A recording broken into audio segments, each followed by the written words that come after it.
पागल हुई सास। आजकल वर्मा जी की पत्नी देवकी जी केबल पर रियलिटी शोज देख देख कर बहुत कुछ सीख रही हैं। जैसे आज तो वो सुबह सुबह बेसुरे आलाप ले रही हैं। सा रे गा मा धा। माँ जी, सारे गामा पाधा नीसा होता है। अरे वो तो सब गाते हैं, ये मेरा स्टाइल है। आवाज तो कम कर लीजिए माँ जी, पर्दे फट जाएंगे कान के। ये कहो कि पर्दों में आग लग जाएगी। देखना, मेरी आवाज सुन के जज आग लगा देगी, आग लगा देगी, तू तो आग लगा देगी, ऐसा बोलेंगे। सरिता वहां से परेशान होकर चली जाती है और सास रियाज जारी रखती है। सा रे गा ओ, सा रे नाचो। तभी बाबूजी दुकान से लौटते हैं। अरे देवकी, क्यों तानसेन बनी हुई है? कान से खून निकालोगी क्या? अरे क्या हुआ, रियाज तो करने दो मुझे। इसको रियाज बोलते हैं? ऐसा लग रहा है जैसे घोड़े हिना रहा है। घोड़े पे बैठ के ही बम्बई जाऊंगी मैं तो, जब जज साहब कहेंगे कि देवकी तुम मुंबई आ रही हो। जज साहब, वो अदालत वाले? अरे नहीं नहीं, बड़े लोग हैं, आप नहीं जानते हैं। ओ मैं तो छोड़ चली अपना ये देश, बम्बई मुझे प्यारा लगे।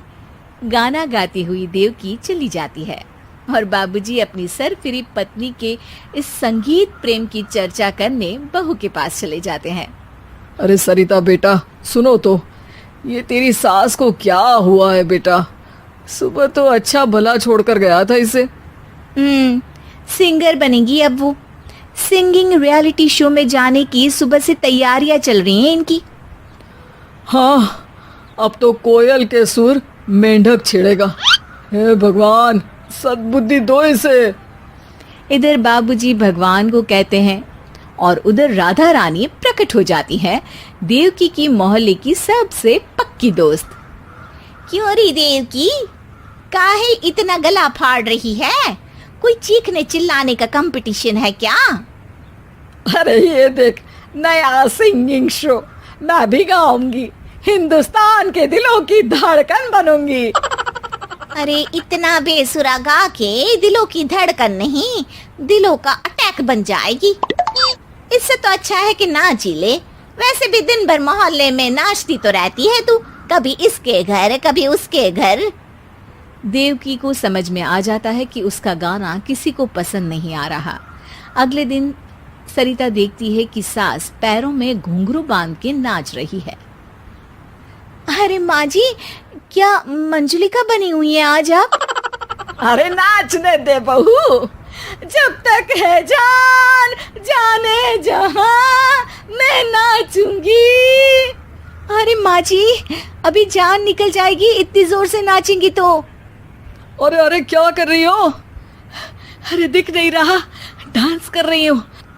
अरे जैसी तुम्हारी हरकत है, तुमको तो नागिन डांस करना चाहिए। वो भी करूंगी, भांगड़ा भी करूंगी। देखना, जज मुझे देख के स्टैंडिंग ओवेशन देंगे। हाँ, स्टैंडिंग ओवेशन तो देंगे ही, ताकि खड़े होकर वहां से भाग सके तुम्हारा डांस देखकर। अरे कुछ ढंग की चीज करो, ये रोज क्या नया शुरू कर देती हो?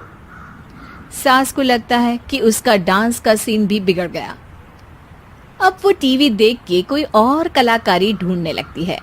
तभी उसे टीवी पर खतरों के खतरनाक खिलाड़ी शो दिखता है, जिसमें लोग अलग अलग स्टंट करते हैं। बस देवकी को नया काम मिल जाता है।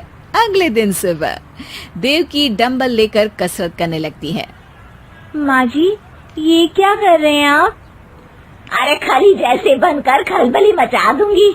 कल मैंने खतरों के खतरनाक खिलाड़ी देखा और सोच लिया कि मुझे वही जाना है। हाँ बस। तभी वहाँ बाबूजी भी आ जाते हैं। अरे इतना भारी डंबल, अरे गिर मत जाना कहीं लेकर। अरे चुप करो, तुमसे कुछ नहीं होता इसका मतलब ऐसा नहीं कि मुझसे भी कुछ नहीं होगा। मैं तो खतरों के खतरनाक खिलाड़ी में जाने वाली हूँ। हाँ, मैं तो इस शो में तभी गया था जब तुमसे शादी हुई थी। तुमसे शादी करना भी खतरों के खतरनाक खिलाड़ी में जाने से कम थोड़ी ना। अब चुप भी रहिए। अरे बहू, वो भारी वाला डंबल उठा कर ला तो। अरे ना माँ जी, आप संभाल नहीं पाओगी। अरे मैंने टीवी में देखा था, एक आदमी कार उठा लेता है, इतना तो मैं उठा ही सकती हूँ ना। बहू घबराते हुए भारी वाले डंबल माँ के हाथ में दे देती है। जैसे ही माँ दोनों हाथ ऊपर करती है, पूरे शरीर का बैलेंस बिगड़ जाता है और वो पीछे की तरफ गिर जाती है। डंबल जाकर टीवी में लगता है और टीवी फूट जाती है। माँ जी, उठिए माँ जी। बाबूजी बहुत तेज हंसने लगते हैं। बाबा बाबा, टीवी और बीवी दो टेंशन थे मेरे, आज एक कम हो ही गया। बहू भी सास को उठाते उठाते इस बात पर ताली बजाकर हंसने लगती है और देवकी फिर से गिर जाती है।